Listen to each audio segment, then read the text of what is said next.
Hello student, आज हम लोग फिर से एक बार मिल रहे हैं टीचिंग एंड लर्निंग में। Teaching and learning B Ed part 2 और उसके यूनिट 3 मोटिवेशन।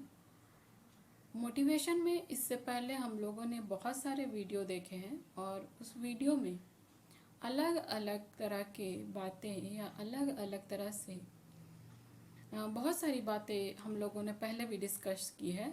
और आज हम लोग अधिगम पर विभिन्न प्रेरकों के प्रभाव या effect of different motives on learning पे डिस्कशन करेंगे। यहाँ पे इस बात को हम लोग देखते हैं कि जब भी टीचर स्टूडेंट को पढ़ाना चाहता है या उसकी इच्छा स्टूडेंट को पढ़ाने की है, तो उसके पास बहुत बड़ा ये समस्या हो जाता है, या फिर हम कह सकते हैं कि ये समस्या टीचर के पास हमेशा देखने को मिलता है कि टीचर पढ़ाना तो चाहता है लेकिन बच्चे पढ़ने के इच्छुक नहीं हैं या जानने के इच्छुक नहीं हैं, या बहुत बार ऐसा होता है कि बच्चा इच्छुक होने के बावजूद वो पढ़ नहीं पाता है। तो इस समस्या को सुलझाने के लिए टीचर के पास प्रेरक जैसे टूल्स का होना बहुत ही ज़्यादा ज़रूरी है। इस टूल्स के कारण टीचर स्टूडेंट को बहुत ही अच्छे तरीके से जान पाता है कि उसके पास क्या कमी है, कि वो नहीं सीख पाता है, नहीं कर पाता है, या नहीं उसकी इच्छा है सीखने की। तो ऐसी स्थिति में बच्चा बहुत ही अच्छे तरीके से मोटिव्स को, डिफरेंट टाइप्स ऑफ मोटिव्स को पा करके सीखने के लिए उत्तेजित हो जाता है।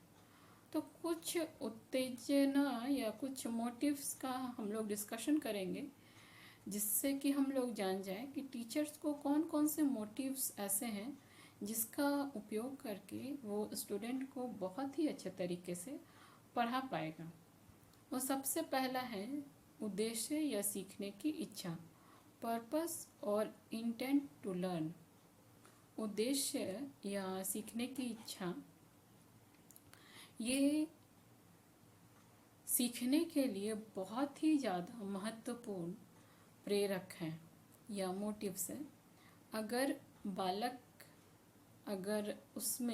में स्टूडेंट्स में सीखने की इच्छा को डेवलप कर दिया जाए, या बालक में किसी काम को करने के लिए उसमें सीखने के लिए इस तरह से प्रेरित किया जाए कि वो सीखने के लिए उत्साहित हो जाए या सीखने की इच्छा उसके अंदर आ जाए, तो स्टूडेंट बहुत ही अच्छा डेवलपमेंट दिखाता है, बहुत ही अच्छा काम करके दिखाता है, जिससे कि स्टूडेंट बहुत ही अच्छे तरीके से उस काम को बहुत ही प्रभावशाली रूप में उसको करके दिखाता है।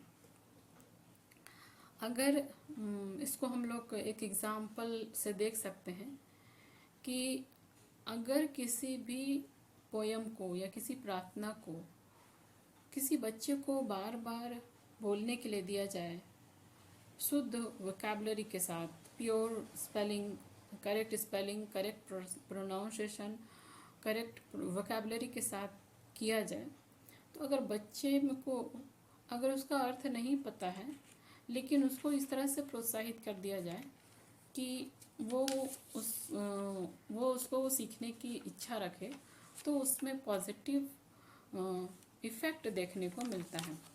अगर हम देखें तो अगर बच्चा सीखने के लिए इच्छुक नहीं है, तो हम किसी भी चीज़ को एज ए टीचर हम किसी भी चीज़ को उसे सिखाना चाहें तो वो उस चीज़ को सीखने के लिए मना कर देगा, वो नहीं सीखेगा। अगर हम देखें तो प्रेरक के द्वारा, मोटिव्स के द्वारा सीखने की इच्छा जैसे मोटिव्स के द्वारा बच्चे को सीखने के लिए प्रोत्साहित कर सकते हैं, सीखने के लिए सहायता कर सकते हैं। इससे बच्चे में जो भी एटीट्यूड होती है, आवश्यकताएं होती हैं, जितनी भी रुचियां होती हैं, उसको डेवलप करके जो ध्यान उसके अंदर है, जो काम करने के लिए जो उसका ध्यान है वो उसी काम को करने के लिए कॉन्सेंट्रेट हो जाता है, और उसमें उस काम को करने के लिए एक नया हैबिट या आदत डेवलप हो जाता है। अगर उस काम का अगर उस बच्चे के लिए कोई उपयोगिता है तो और भी वो सफल हो जाता है, कर लेता है और उस काम को बहुत ही अच्छे तरीके से कर सकता है। एक एग्जाम्पल के द्वारा मैं इसको फुलफिल करना चाहूँगी। मान लिया जाए कि अगर बच्चे को किसी भी काम को करने की इच्छा है, उसको पास करने की इच्छा है, फाइनल एग्ज़ाम में पास करने की इच्छा है, तो वो उस इच्छा की पूर्ति के लिए वो उस काम को करेगा।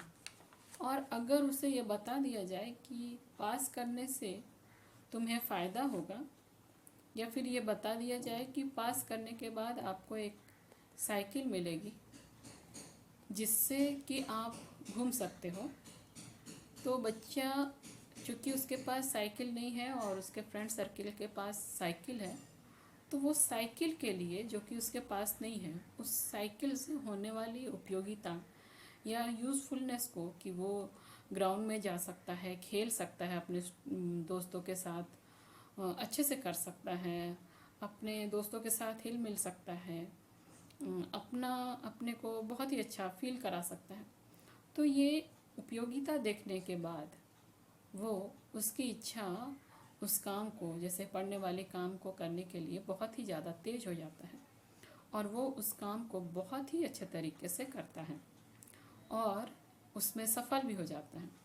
यहाँ पे हम इस बात को बड़े ही आराम से देख सकते हैं कि किसी भी काम को करने की इच्छा जब एक इंसान में प्रबल हो जाती है, तेज हो जाती है, तो वो उस काम को अच्छे से कर सकता है। दूसरा है प्रगति और परिणाम का ज्ञान, knowledge of progress and result. बहुत ही अच्छे तरीके से सीखने के लिए या प्रभावशाली रूप से सीखने के लिए नॉलेज ऑफ प्रोग्रेस या रिजल्ट या परिणाम का ज्ञान एक सीखने वाले के लिए बहुत ही बड़ा योगदान देता है। अगर किसी बालक को या किसी स्टूडेंट को ये बता दिया जाए कि किसी भी सब्जेक्ट को या किसी भी काम को सीखने के लिए मैक्सिमम कितनी क्षमता या कितनी स्ट्रैटेजी की ज़रूरत होगी, तो उस प्रगति के परिणाम के ज्ञान को जान करके वो उस काम को करने के लिए और भी उत्तेजित हो जाएगा। या फिर ये कह सकते हैं हम कि परिणाम का ज्ञान उसको और भी अधिक उत्तेजित करके सीखने के लिए प्रोत्साहित करेगा।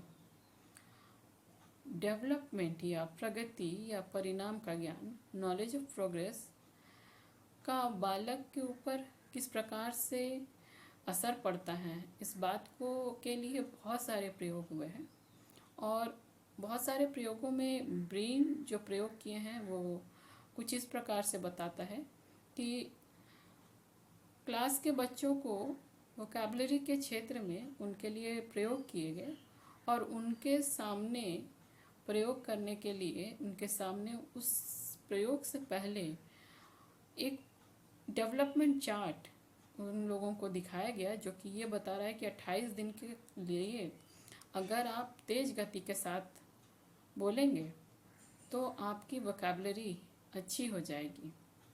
तो इससे पहले कि वो जानेंगे कि वो जो बोलना है उसका शब्द कैसा है, उच्चारण कैसा है, क्यों बोला जा रहा है, ये जानेंगे या नहीं जानेंगे, लेकिन अगर वो उसमें प्रैक्टिस कर रहे हैं तो ये देखने को मिला है कि करीब 200% तक इस एक्सपेरिमेंट में डेवलपमेंट देखने को आया है।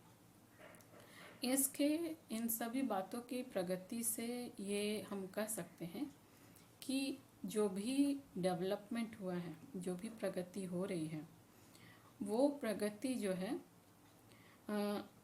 अनेक प्रयोग में इसकी वृद्धि को देखा गया है।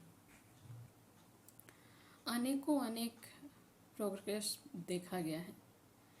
यहाँ पे प्रयोग से जो हम लोगों को पता चलता है वो ये इस प्रकार से है कि बहुत सारे अनेक प्रेरक जो हैं वो सीखने के लिए वृद्धि, सीखने में तेजी ला देंगे, ऐसी बात नहीं है। बहुत सारी अवस्था में, बहुत सारे समय में प्रगति या परिणाम का ज्ञान जो होता है प्रतिभाशाली प्रेरक के रूप में कार्य करता है, प्रेरक के रूप में काम करता है।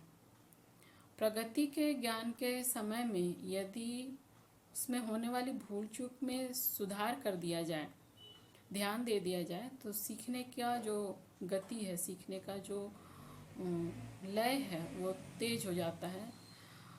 और प्रगति का ज्ञान कराने से अनेक विधियां अभी तक में विकसित हो गई है। अगर कोई बालक खुद से ही अपने परिणाम का जांच करता है कि उसने कितना प्रगति कर लिया है और उसके बाद अपने डेवलपमेंट का निश्चय करता है कि हम फर्स्ट आएंगे, हम ऐसा पोजीशन लेंगे, हम खेल में बहुत अच्छा करेंगे, तो ऐसे बातों का उसके सीखने पे एकदम से सीधा प्रभाव पड़ता है। अब बात करते हैं हम लोग प्रशंसा का। प्रशंसा या प्रेज, प्रशंसा जो कि सीखने में बहुत ही अच्छा एक मोटिव है, एक प्रेरक है, और ये एक उत्तेजना के रूप में एक स्टूडेंट में काम करता है। अगर बालक के काम को देखें या सीखने के काम को में कितनी प्रगति हुई है, तो इस प्रगति के पीछे कहीं ना कहीं प्रशंसा जुड़ा होता है, जो कि उसके माता पिता या टीचर या साथी या फ्रेंड सर्किल उसको देते हैं। और जब ये देते हैं, प्रशंसा देते हैं, तो उस बालक का के ऊपर उस प्रशंसा का बहुत ही प्रभावशाली प्रभाव पड़ता है। बहुत सारे प्रयोगों में देखा गया है कि जितने भी उपेक्षित वर्ग या फिर कह सकते हैं कि पिछड़े वर्ग या फिर नापसंद किया जाने वाले बच्चे जो रहते हैं, वो अलग अनेकों सामान्य बच्चों की अपेक्षा प्रशंसित जब उनको किया जाता है तो उसमें उनके सीखने की क्षमता अधिक विकसित दिखाई देने लगती है। ये नॉर्मल सी बातें हैं। अब अगर हम अपने भारत की स्थिति को देखें, जहाँ लड़के और लड़की में फ़र्क किया जाता है, जब यहाँ भी इस प्रशंसा का उपयोग किया गया है तो इसमें बड़ा ही भेद देखने को मिला है।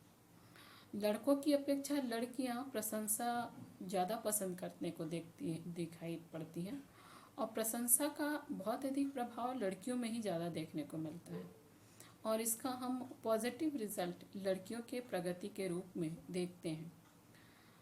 थॉमसन और हनीकट इसमें ये कहते हैं, अंतर्मुखी व्यक्तित्व वाले छात्रों पर प्रशंसा का अधिक प्रभाव पड़ता है। इसी प्रकार से तेज बुद्धि वाले बालक की अपेक्षा प्रशंसा का प्रभाव औसत और कम वाले बालकों पर अधिक पड़ता है। अध्यापक जो होते हैं वो प्रशंसा की अभिव्यक्ति शब्दों के अलावा संकेतों के रूप में कर सकते हैं। संकेतों के रूप में जो होता है वो टीचर सिर हिला के, मुस्कुरा के, पीठ थपथपा के, प्रशंसा करके, किसी चीज़ का प्रदर्शन करके, ऐसे टीचर छात्रों का प्रशंसा कर सकता है। और स्टूडेंट्स में इन बातों का बहुत ही बड़ा पॉजिटिव असर देखने को मिलता है। यही नहीं, अगर हम अपने आसपास के एनवायरनमेंट में देखें तो बच्चों के प्रगति में प्रशंसा का बहुत ही बड़ा प्रभाव हम देख पाते हैं। जैसे कि अगर हम एक सामान्य सी बात को देखें, हमारे आसपास से जुड़ी बातों को देखें, तो हम अपने आसपास बहुत सारे बच्चों को प्रगति करते हुए देखने पाते हैं, जिनके पास कोई भी योग्यता नहीं है, और वो प्रशंसा के कारण उनके अंदर बहुत सारी ऐसी बातें पैदा हो जाती है, जन्म ले लेती हैं, जो कि उनके अंदर पहले से जो गुण थे वो दिखाई भी नहीं देते थे, और अब उनके पास ऐसे गुण आ गए हैं। अगर हम देखें तो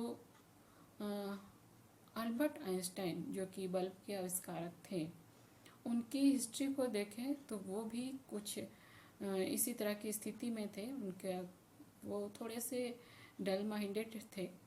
और कहानी इस प्रकार से बताती है कि जब वो स्कूल जाया करते थे तो कोई भी टीचर उनको पढ़ाने के लिए आगे नहीं आते थे और पढ़ा भी नहीं पाते थे, क्योंकि बहुत सारी बातों को वो कैच भी नहीं करते थे।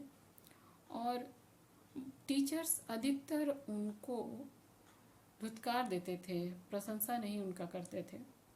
और रोज़ एक कंप्लेन प्रधान अध्यापिका के पास जाता था। प्रधान अध्यापिका भी इस बात को लेकर के बहुत ही परेशान हो गई कि हर रोज़ शिक्षक स्टूडेंट का कंप्लेन लेकर के आ जाते हैं।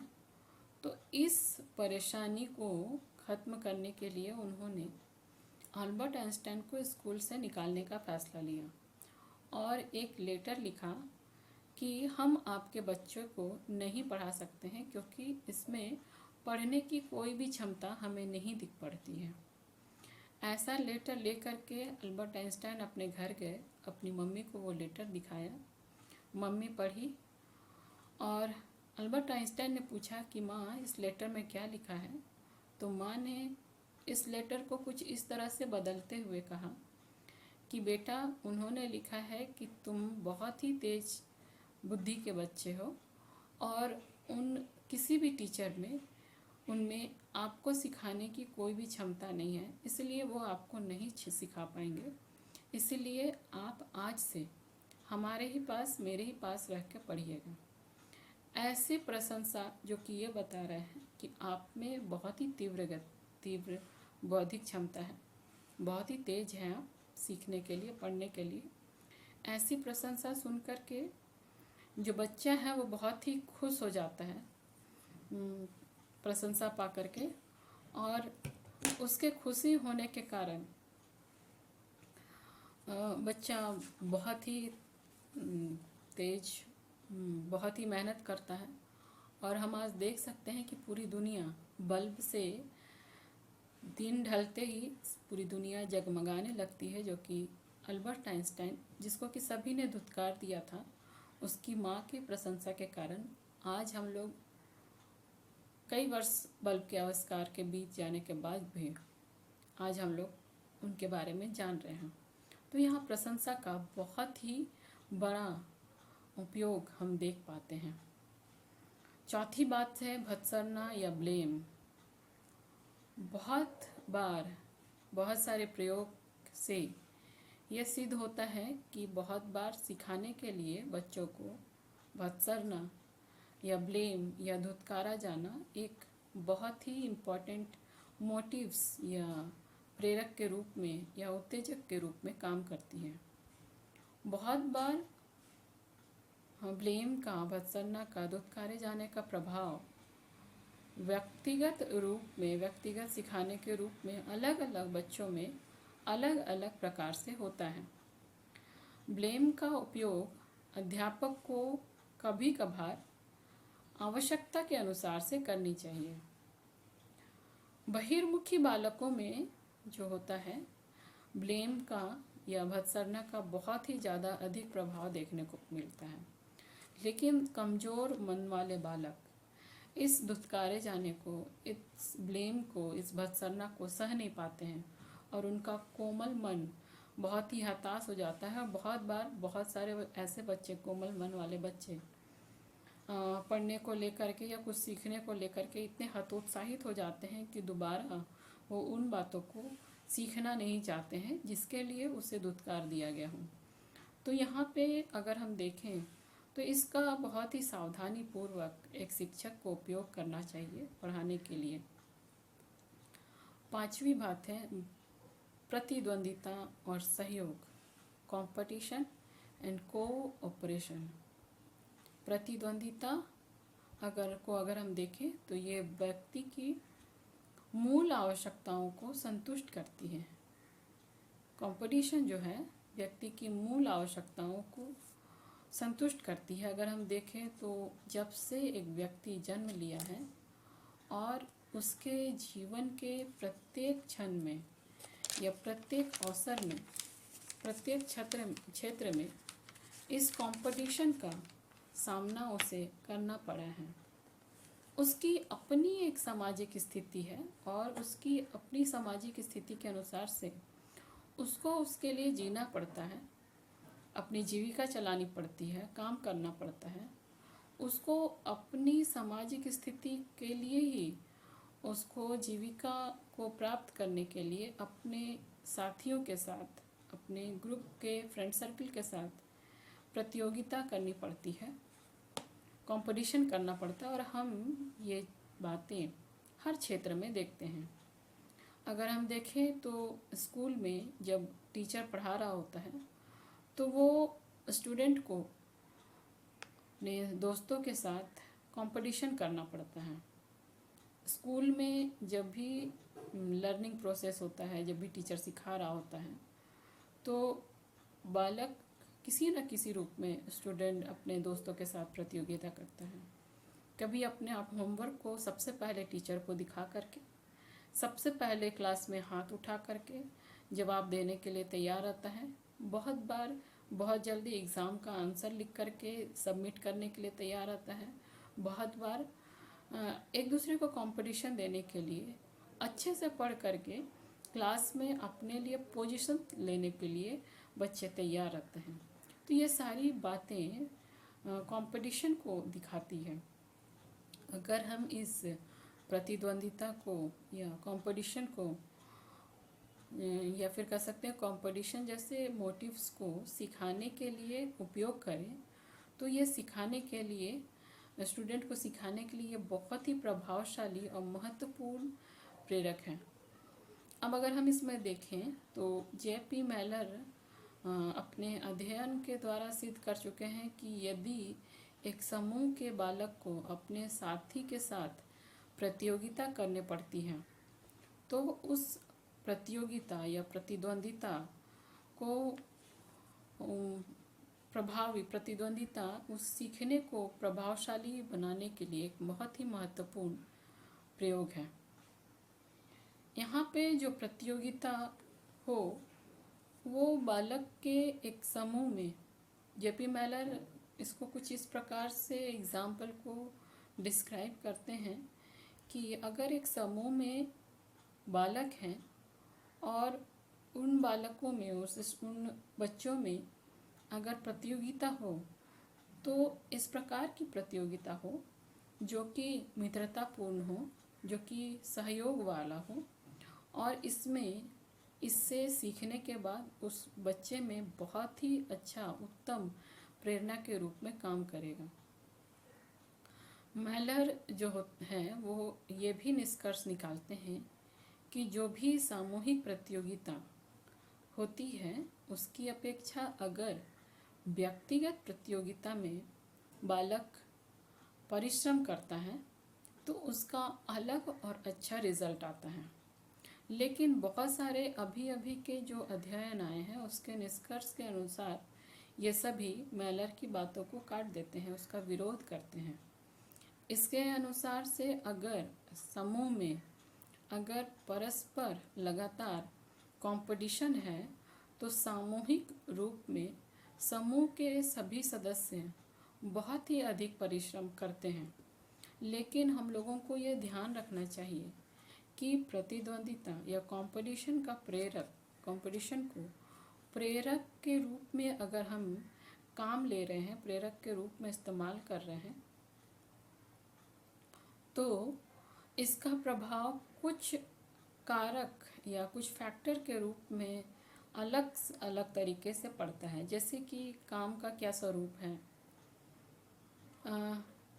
और उस स्वरूप में उसका किस प्रकार से प्रभाव पड़ रहा है, किस प्रकार से पहले के जानकार इसको यूज़ कर रहे हैं, इन सारी बातों का कंपटीशन जैसे प्रेरक पे प्रभाव पड़ता है।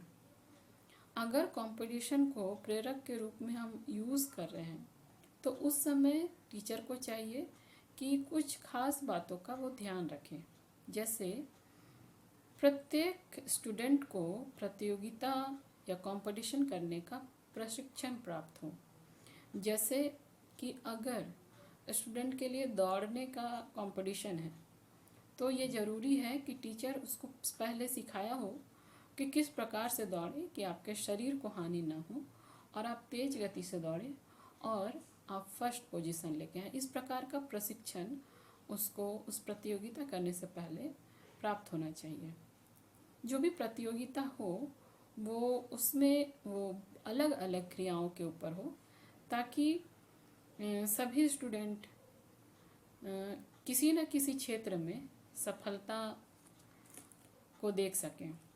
अगर हम जानते हैं कि अलग अलग स्टूडेंट्स में अलग अलग कैपेसिटी होती है, अलग अलग कैपेसिटी होने के कारण उनमें अलग अलग क्षेत्रों में रुचि भी होती है और हर स्टूडेंट को ये मौका मिलना चाहिए कि वो अपने अपने रुचि के अनुसार से उन सारे कार्यों को करे और उसमें सफलता हासिल करे, कंपटीशन करे, सफलता हासिल करे और उस सफलता का वो आनंद ले सके। तीसरी बात है, जो भी प्रतियोगिता हो उसमें होने वाले हार और जीत को ज़्यादा महत्व ना दिया जाए, या फिर कह सकते हैं इसको कि हार को असफलता के रूप में इसको माना नहीं जाए। तो जाकर के जो कंपटीशन हो रहा है वो हेल्दी कंपटीशन कहला सकता है।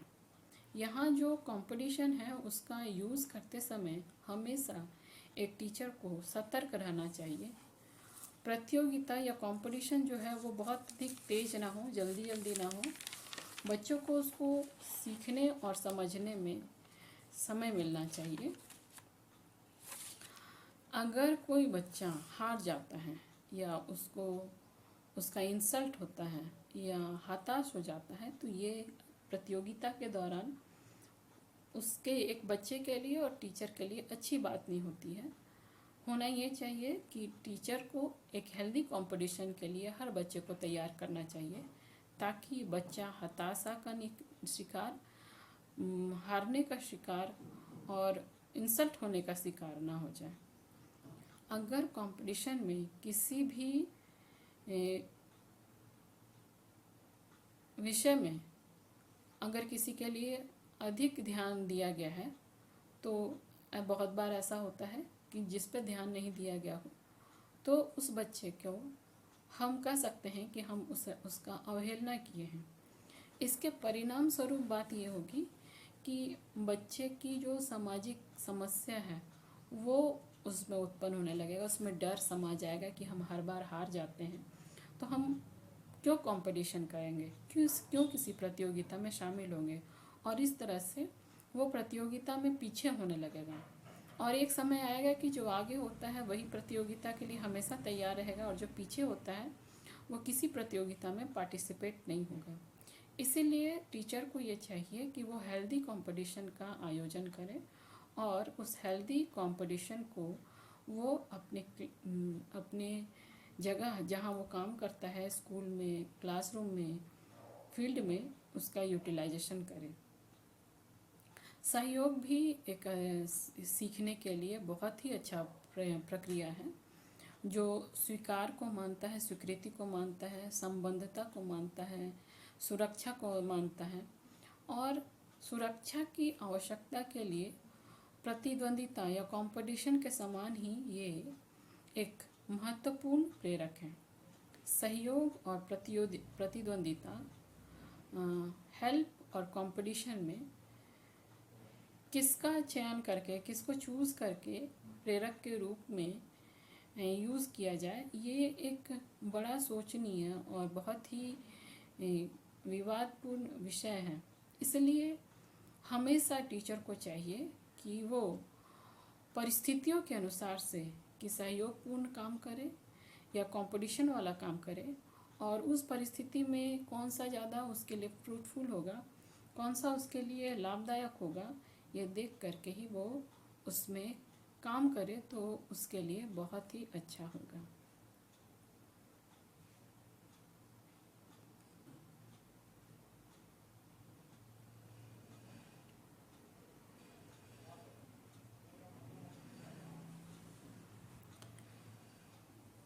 अब हम आते हैं पुरस्कार और दंड में, रिवार्ड्स एंड पनिशमेंट। पुरस्कार और दंड प्रेरणा का एक बहुत ही महत्वपूर्ण साधन है। पुरस्कार और दंड जो है उसी क्लास में आते हैं जिसमें कि हम अभी ब्लेम और प्रेज, भत्सना और प्रशंसा को देखे हैं। पुरस्कार और दंड दोनों का उद्देश्य ये होता है कि बच्चे के होने वाले जो भी व्यवहार है उस पर अनुकूल प्रभाव डालना होता है। लेकिन पुरस्कार और दंड का दोनों का अपना अपना अलग अलग नियम होता है। पुरस्कार का उपयोग करने से बालक खुश हो जाता है, आनंद का अनुभव करने लगता है, और इसके अपेक्षा दंड का जब उपयोग होता है तो स्टूडेंट को, बच्चे को थोड़ा पीड़ा होता है, थोड़ा खराब लगता है। इसलिए पुरस्कार को प्रेरक के रूप में अगर हम काम में लाते हैं तो उसमें लाभ और हानि दोनों होती है। और अगर हम लाभ और हानि को देखेंगे तो वो कुछ इस प्रकार से हमें दिखाई पड़ता है। पुरस्कार का लाभ, यूजेस ऑफ प्राइज। सीखने के लिए जो प्रेरक का उपयोग कर रहे हैं पुरस्कार के रूप में, उसका लाभ कुछ हम सीखने के दौरान या सिखाने के दौरान कुछ इस प्रकार से देख पाते हैं।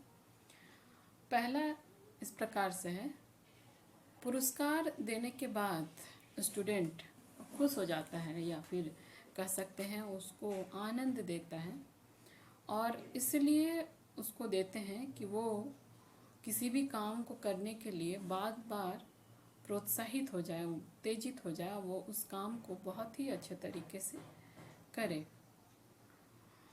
दूसरी बात है, पुरस्कार बालक को काम करने के लिए उसमें रुचि पैदा कर देता है। पुरस्कार देने के बाद अनेकों बार बच्चा उस काम को करने के लिए इंटरेस्टेड हो जाता है कि वो उस काम को करे। और तीसरी बात है कि पुरस्कार के द्वारा बच्चे के का मनोबल जो होता है वो बहुत ही उच्च हो जाता है, तेज हो जाता है, उस काम को बहुत ही अच्छे तरीके से करने लगता है। दूसरी बात है पुरस्कार की हानियाँ। सीखने के लिए अगर हम देखें तो जहाँ लाभ है, पुरस्कार से बहुत ज़्यादा हानि को देखा गया है, और वो इस प्रकार से है। पहला जो है, पुरस्कार बालक में, एक स्टूडेंट में काम करने के लिए रुचि या इच्छा को पैदा करने के स्थान पे केवल पुरस्कार को प्राप्त करने के लिए उसे प्रोत्साहित करती है। बहुत बार बच्चा जो है वो इसलिए ही किसी काम को करता है क्योंकि उसे पुरस्कार मिलेगा, और केवल पुरस्कार के लालच में वो उस काम को करता है, ना कि उस काम को सीखने के लिए या उस काम को अच्छे तरीके से करने के लिए वो करता है। दूसरी बात, पुरस्कार जो है यूज़ एक बाहरी प्रेरक के रूप में किया जाता है। पुरस्कार को अगर हम देखें तो बालक को सीखने के लिए, उसको अधिगम के लिए आंतरिक रूप से प्रेरणा देने के लिए होती है। लेकिन पुरस्कार जो कि बाहरी रूप से प्रेरणा के रूप में अधिकतर दिखाई पड़ती है, किसी बड़े उपहार के रूप में, किसी पैसे के रूप में, किसी सामान के रूप में जब उसे दिखाई देती है तो वो केवल बाहरी प्रेरक का काम करता है, ना कि आंतरिक प्रेरक का। इस तरह से वो बच्चा केवल बाहरी रूप से प्रोत्साहित होने के कारण, आंतरिक रूप से प्रोत्साहित नहीं होने के कारण उस काम को अच्छे तरीके से करने में कहीं ना कहीं उसमें चूक हो जाती है। तीसरी बात है, अनेक बार बहुत बार किसी भी वस्तु के रूप में बच्चों को जब पुरस्कार दिया जाता है तो बच्चा उस पुरस्कार को पाने के लिए उसमें अलग और गलत एटीट्यूड डेवलप कर जाता है। अगर मान लिया जाए, अगर दौड़ के रेस में है तो बच्चा मात्र पुरस्कार पाने के लिए अपने साथी को दौड़ में से दौड़ते हुए गिरा देता है, धक्का मार देता है। और बहुत सारे ऐसे कंपटीशन के दौरान जब पुरस्कार की बातें आती हैं तो हर जगह हम पुरस्कार को गलत रूप में देखते हैं, जो कि ह्यूमन बीइंग को के लिए ये अच्छी बात नहीं होती है। चौथी बात है, पुरस्कार प्राप्ति के लालच में बहुत बार बच्चा जो है झूठा प्रदर्शन करना प्रारंभ कर देता है। बहुत बार वो टीचर पुरस्कार प्राप्ति के लिए बहुत बार वो टीचर के आगे पीछे घूमना, उनकी चाटुकारिता करना, सबके सामने अच्छा बन के दिखाना, इस तरह के झूठे प्रदर्शन को वो करने लगता है। पांचवी बात है कि पुरस्कार कुछ ही बालक को अक्सर मिल जाता है। ऐसे स्थिति में बहुत सारे बालक ये सोच करके उस कंपटीशन में या उस कार्य में शामिल नहीं होते हैं कि उन्हें पुरस्कार तो प्राप्त होगा नहीं, तो उस तरह उसमें जा कर के क्या फ़ायदा, और इस तरह से वो निरुत्साहित हो जाते हैं। ऐसे बहुत सारी हानियाँ अगर हम देखें तो पुरस्कार से होने वाली हानियों के रूप में हम देखते हैं। अगर हम आजकल मनोवैज्ञानिक रूप में प्रेरक को देखें तो दंड भी एक प्रेरक के रूप में हमारे सामने दिखाई पड़ता है, और इसको बहुत बार शिक्षक जब उपयोग में लाते हैं तो इसे अच्छा कंडीशन नहीं माना जाता है। बहुत बार शारीरिक दंड का विरोध किया जाता है और ये कहा जाता है कि ये मनोवैज्ञानिक दृष्टि से ये उपयोगी नहीं है। Spare the rod and spoil the child, जिसको कि हम लोग इस तरह के बातों से सुनने को मिलता है। वैसे जब दंड का या पनिशमेंट का उपयोग प्रेरक के रूप में करते हैं तो उसके कुछ लाभ भी हैं, जैसे कि पहला, दंड को से व्यक्ति में होने वाले जो भी अवांछित कार्य होते हैं उससे रोकते हैं। जैसे बच्चा परीक्षा के दौरान जब एक बेंच में दो बच्चा लिख रहा है तो परीक्षा के दौरान या लिखने के दौरान एक बच्चा दूसरे बच्चों को जब जानता है कि वो अच्छे से नहीं लिखे, वो चाहता है, तो वो उसको केहूनी से धक्का मार देता है और इस तरह से उसका काम बिगाड़ देता है। ऐसी अवस्था में शिक्षक को दंड देता है। दंड देने का मतलब ये होता है कि जो वो गलत काम बच्चा किया है वो उसका गलत काम रुक जाए। ऐसे अनेकों गलत काम करने के लिए शिक्षक को पनिशमेंट स्टूडेंट को देना पड़ता है ताकि वो उसके गलत काम को रोक सके। दूसरी बात, अनुशासन स्थापित करने के लिए दंड का बहुत ही महत्वपूर्ण योगदान रहता है। जो अनुशासन होना चाहिए बच्चे में, उस अनुशासन को स्थापित करने के लिए ये बहुत ही इम्पोर्टेंट टूल के रूप में काम करता है।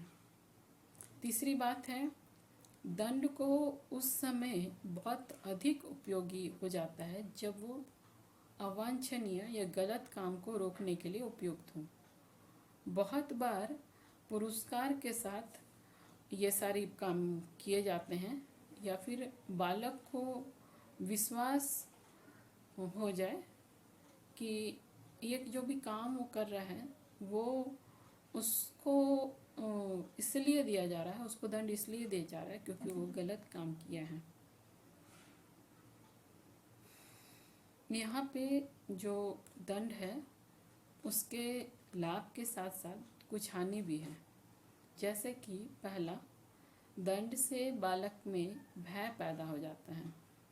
दंड जो है वो बालक को भय पैदा करने में शामिल करता है। दूसरा, यदि बालक दंड ग्रहण करने के लिए तैयार हो जाता है, अगर पनिशमेंट झेलने के लिए तैयार हो जाता है, तो ऐसे समय में उसके लिए जो दंड निर्धारित किया गया है, दंड दिया जा रहा है उसके लिए, उसके लिए कोई मायने नहीं रह जाता है।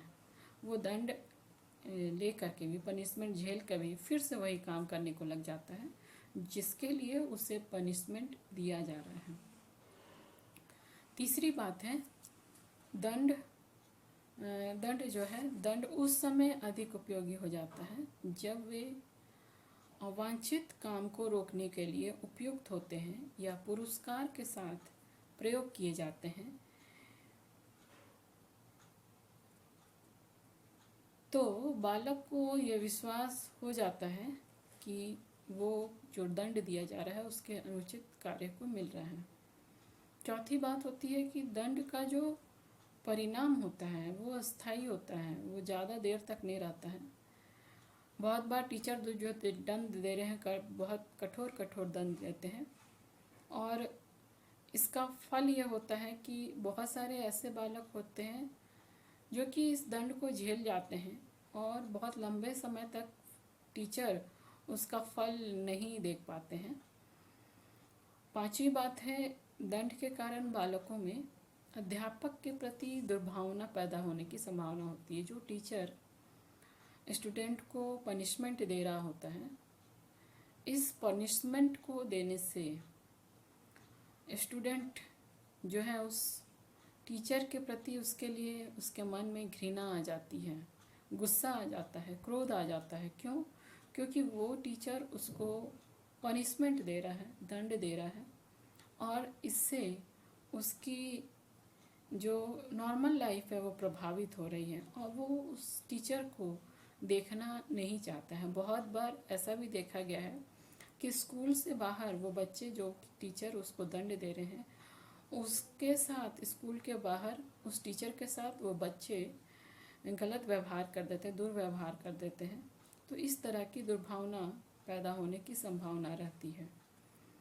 दंड से, पनिशमेंट से बालक में दुखद अनुभूति या उनको बुरा लग जाता है, बहुत कोमल भावना को ठेस पहुंच जाता है और बहुत सारे गलत बातों को देखने को मिलता है।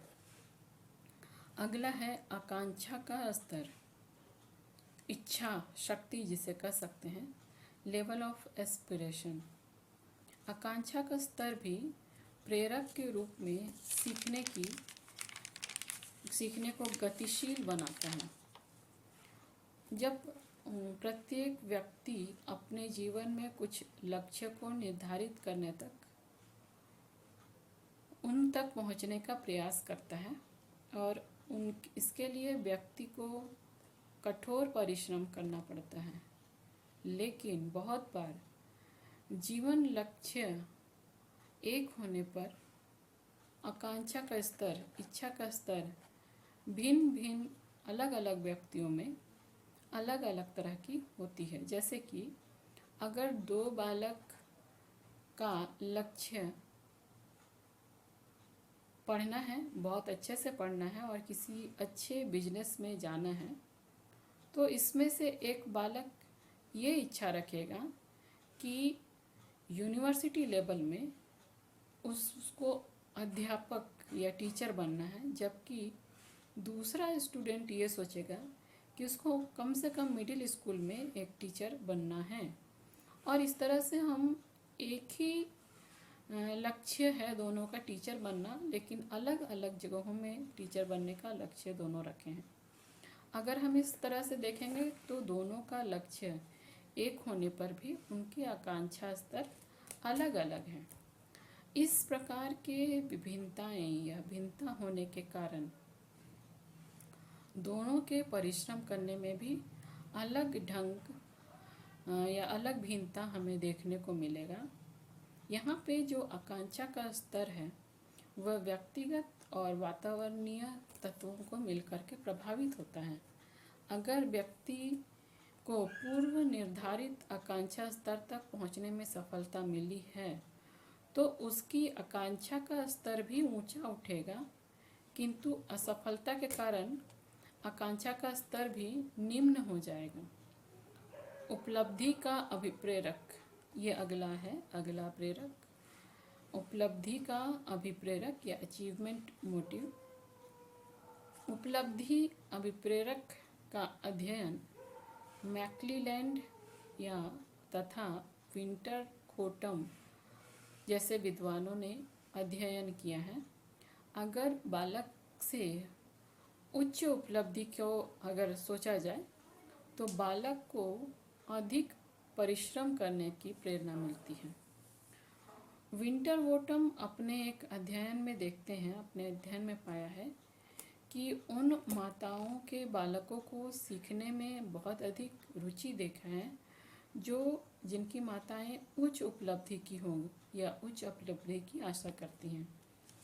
बहुत बार ये देखा जाता है कि बालक जो है, स्टूडेंट जो है, वो अपने माता पिता के उनके प्रति आशा जो होती है उससे प्रेरित होकर के अपने आप को उनकी आकांक्षाओं की उपलब्धि के अनुसार से अपनी उपलब्धि को प्राप्त करने की कोशिश करते हैं। जैसे कि बहुत बार माता पिता ये चाहते हैं कि उनका बच्चा कुछ बने, अच्छा फुटबॉलर बने, अच्छा फाइटर बने, अच्छा बॉडी बिल्डर बने, अच्छा डॉक्टर बने, अच्छा इंजीनियर बने, अच्छा टीचर बने। अगर ऐसा माता पिता चाहते हैं तो धीरे धीरे ये इच्छाएं बच्चों में प्रबल होने लगती हैं कि मेरे माता पिता जब ये चाहते कि मैं ये बनूं तो मेरी भी यही इच्छा है, और इसी के अनुसार से वो उसमें लगे रहते हैं, उसमें प्रेरित होने लगते हैं। 9वां है सफलता। सफलता को अगर देखें तो ये भी बालक को सीखने के लिए प्रेरित करती है। सफलता को अगर हम देखें तो ये भी एक प्रकार का पुरस्कार है। सफलता भी बालक का एक पुरस्कार है, बालक के लिए एक पुरस्कार है।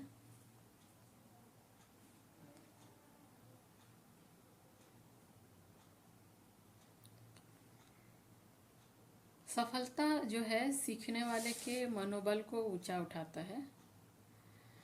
सफलता सीखने का एक लक्ष्य बन जाता है जिसको प्राप्त करने के लिए बालक बार बार प्रयास करता है, अभ्यास करता है।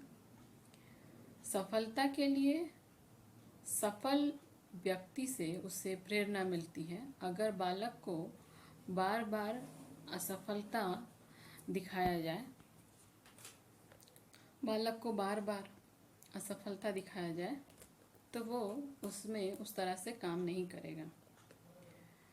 सफल होने के लिए बालक को बार बार अभ्यास करना पड़ता है। अगर बालक बार बार असफलता का सामना करेगा तो बालक इससे निरुत्साहित हो जाएगा। अगर इसको प्रोसेस में या प्रोग्रेस में लाना है तो उसके लिए उसे काम करना पड़ेगा। अगर हम इस संबंध में देखेंगे तो बर्नार्ड इस समय इसके लिए ये कहते हैं कि विद्यालय में क्रियाओं की इतनी विविधता होनी चाहिए कि प्रत्येक बालक अपनी योग्यता के अनुसार से सफल होने का अवसर प्राप्त हो। School work must be sufficiently varied so that pupil has a chance to succeed at his level। वैसे बालकों को असफलता को स्वाभाविक रूप से स्वीकार करने का प्रशिक्षण देना चाहिए।